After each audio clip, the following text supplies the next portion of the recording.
Assalamu alaikum family, it's your brother Hakeem and I'm here back with another video with the book Message to the Black Man in America by Elijah Muhammad. Previously in my recent video I was talking about is God a spirit or is he a man? But today the topic is the coming of God, is he a man or a spirit? It starts off as, according to the dictionary of the Bible, T-Man, a son of Esau by Ada, Genesis 36:11, 15, and 42. And in 1 Corinthians chapter 1, verse 36. Now if Habakkuk saw God come or coming from the sons of Esau, Eliphaz, then God must be a man and not a spook. If Habakkuk's chapter 3 verse 3 prophecy refers to some country, town, or city, if there be any truth at all in this prophecy, then we can say that this prophet saw God as a material being belonging to the human family of the earth and not a spirit, ghost. In the same chapter and verse, Habakkuk saw the Holy One from Mount Paran. This is also earthly somewhere in Arabia. Here, the Bible makes a difference between God and another person who is called the Holy One. Holy One. His glory covered the heavens, and the earth was full of his praise. For one is called God, while another one is called Holy One. It has been a long time since the earth was full of praise for a Holy One. Even to this hour, the people do not care for holy people and will persecute and kill the Holy One, if God does not intervene.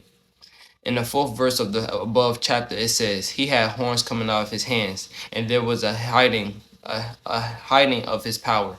Such signs to represent the God's power could confuse the ignorant masses of the world. Two gods are here represented at the same time. It is good that God makes himself manifest to the ignorant world today. The burning coals went forth at his feet has a meaning, but what is the meaning? The ignorant do not know. The burning coals could refer to the anger and war among the people where his foot trod within the borders of the wicked. Here God has feet. Spirits do not have feet and hands. This Holy One does not refer to anyone of the past, not Moses, Jesus, nor Muhammad of the past 1300 years. For the Holy One, the perpetual hells did bow. Cushan in affliction, the curtains of the land of Midian did tremble. What is meant by the curtains trembling? Who is Cushan? The mountains saw thee, they trembled. Who does this mean? The sun and moon stood still in their habitation. What does this mean? The answers to the above questions are easy, and when we understood who this God called the Holy One coming from Mount Paran is. The 13th verse should clear the way for such undertaking, for it tells us why all these things took place on the coming of the Holy One from Mount Paran. It says, thou wentest forth for the salvation of thy people, not for all people.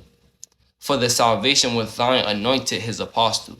He wounded the head out of the house of the wicked by discovering the foundation unto the neck, by exposing the truth and ruling powers of the wicked race of devils.